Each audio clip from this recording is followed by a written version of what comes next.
Whether it's composted cow manure or horse manure, we're glad to have it out here at our studio gardens.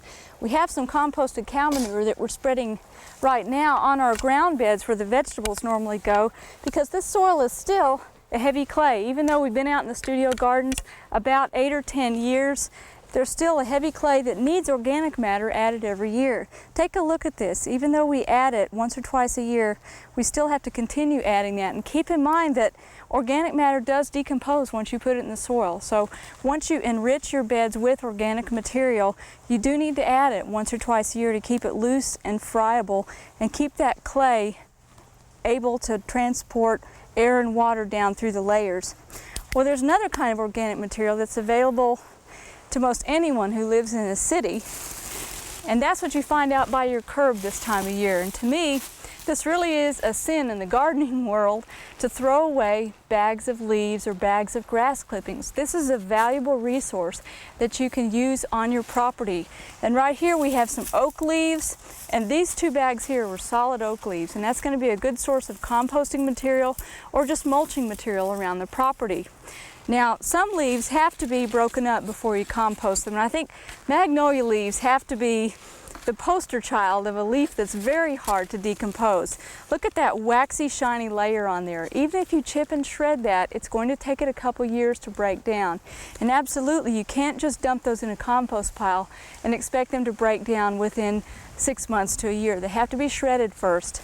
The opposite end of that spectrum, though, are these sugar maple leaves. They're very thin.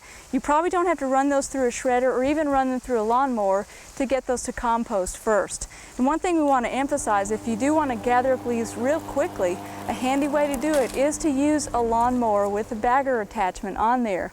Run over the lawn as you mow your grass or just to gather the leaves, and you'll end up with a nice blend of fall leaves and grass clippings that put together in a compost pile with some added moisture and a shovel full of soil. You'll have some nice compost by spring if you remember to aerate it and keep it moist. These pine needles right here make an excellent mulch around the garden. Again, there's no need to put those out to the curb and put them into the waste stream or fill our landfills with them.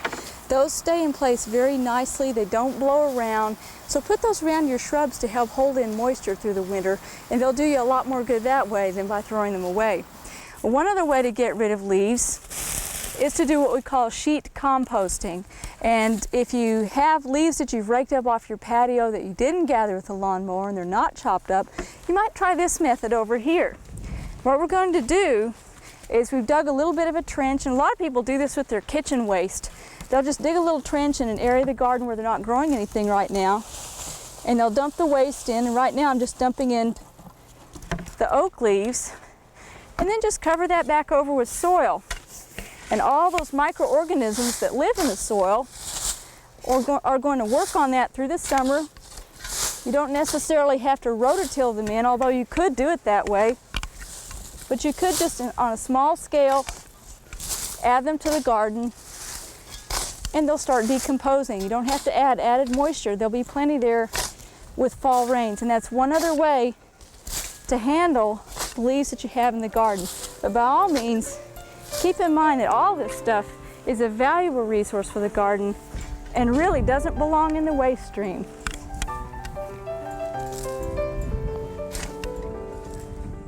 We hope you enjoyed this video. It's part of our OK Gardening Classics YouTube channel. You can also find more recent videos on our Oklahoma Gardening YouTube channel. And join us on social media for great gardening tips, photos, and discussion.